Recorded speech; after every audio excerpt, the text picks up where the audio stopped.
Welcome to the continuation of QTP Checkpoint. In the previous video, we recorded and we have created a QTP script.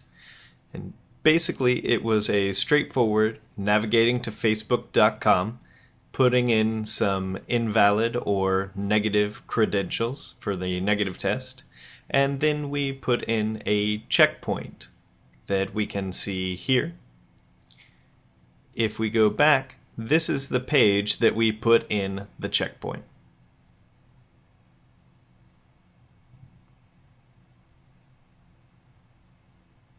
Here it is. This is the page that we put in the checkpoint.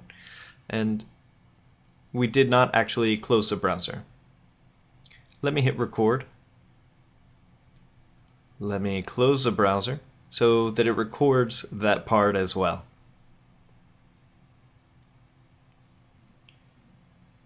Let's run this script and see what happens. We click on Run and click on OK.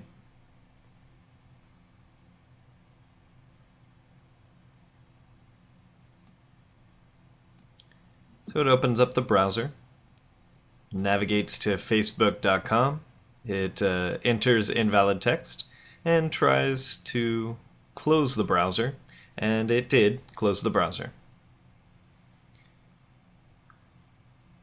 Okay, so what is the difference between recording a script without a checkpoint and recording a script with a checkpoint? We did the same thing before. We entered all the text and closed the browser. What's so different that we had done in this script? So we had a checkpoint, but we did not actually see anything happening because of the checkpoint. So if you want to see that, you have to click on the results sign. As you can see here, this is a shortcut for the Quick Test Professional results. Click on that.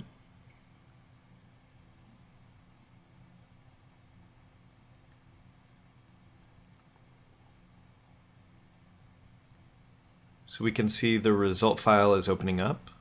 Let's make it bigger so we can see what's happening. Okay. So if you scroll down, you'll see that in this iteration there is one pass.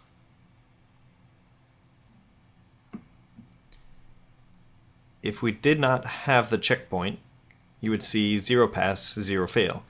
The reason it is 1 pass is because we did create a checkpoint and the checkpoint worked. QTP found that error message, so the checkpoint is all about putting a check for a particular object or existence of an object. On the left-hand side of the result viewer, if you double-click, you'll then see another action, Action 1. Click on that, double-click on that, keep double-clicking. On the search, keep double-clicking until there is no way to double-click anymore.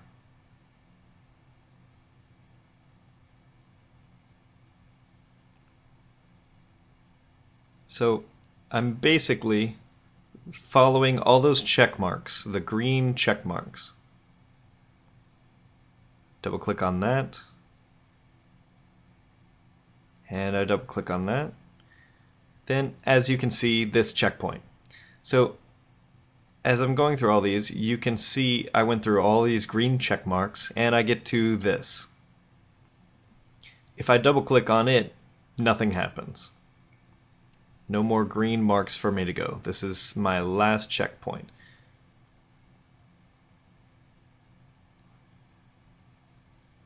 So this is the last part of my result summary, and this is my checkpoint. This is what I'm interested to see.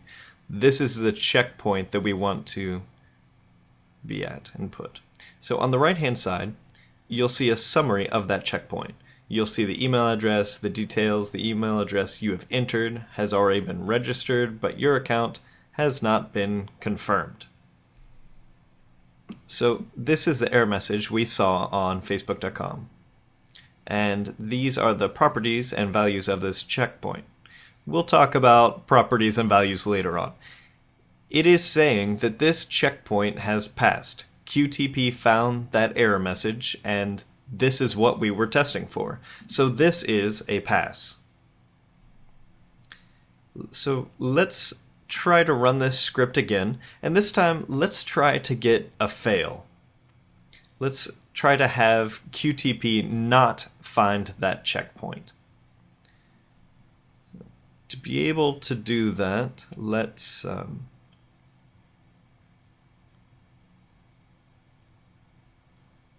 1 second, okay. Okay, to be able to do that, we can basically, let's put a wait or a breakpoint in here.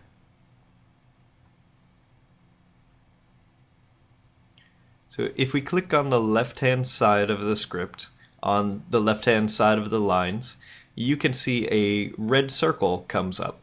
This is a breakpoint. If I click on number 8 and put the red circle on number 8, it will come up on number 8. That means the script will run until this point. Number 8 will not get executed. It will put a break on number 8. If I click run again, then it will execute number 8.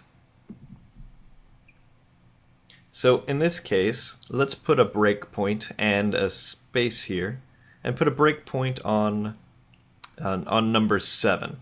So I'm putting a break on number 7 between the login and the checkpoint. So I'm putting a break so QTP will pause just before it checks the checkpoint. So once I get up to the login, click on login, I'll close the browser by myself manually, and then I will run it so that QTP checks for this checkpoint. In that case, I'm expecting QTP to not find the checkpoint. I'll show you what I'm talking about. So click on run, and let me close the result panel.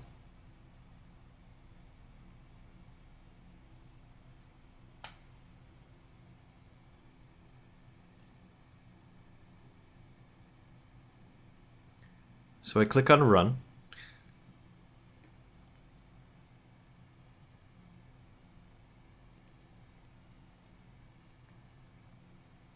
So it should execute the script until clicking on login.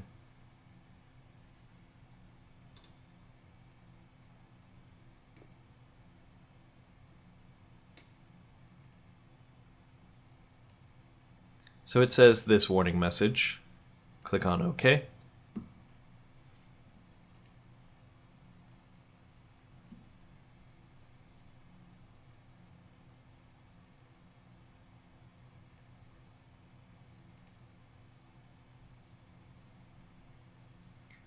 And it navigates or opens a browser and tries to navigate to facebook.com.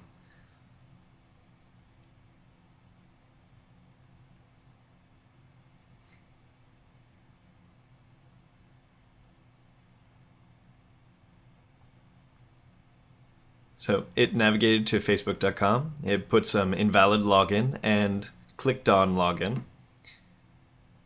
Now, in this case, it won't try to close the browser or check for the checkpoint. Everything will freeze because I have a checkpoint on number 8, or a break on number 8. It executed until line number 6. 7 has nothing. Line number 8, I have a breakpoint. So I can see this run button. This run option is enabled. That means I can hit on run and it will execute the next steps, which is checkpoint and close the browser. Before I click on run and tell QTP to execute the checkpoint line, I'll actually go back to the home page of Facebook, where I don't have that error message again. It is not shown on the web page anymore.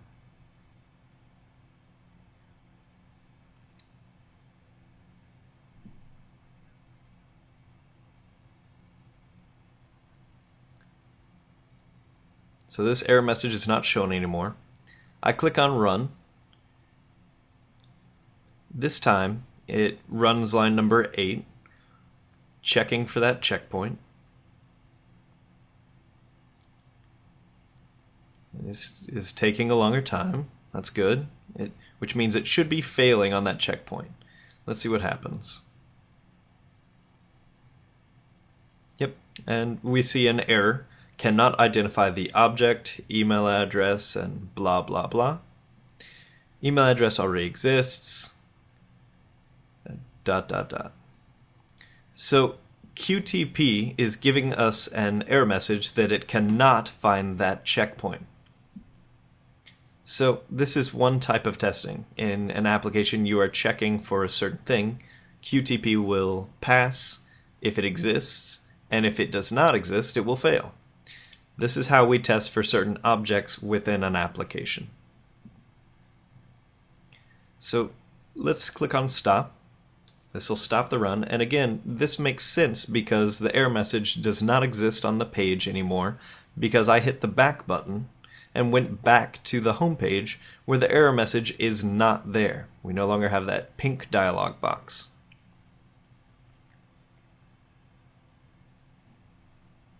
So this is all about QTP checkpoint. We'll explore more on checkpoints. In the next video, we'll go over QTP parameterization and how we can have multiple sets of data for running tests in QTP instead of just one set of data. So we can use as many email addresses and passwords as we want to log into Facebook application instead of just 1 or 2. So in the next video, let's go over parameterization. Thank you.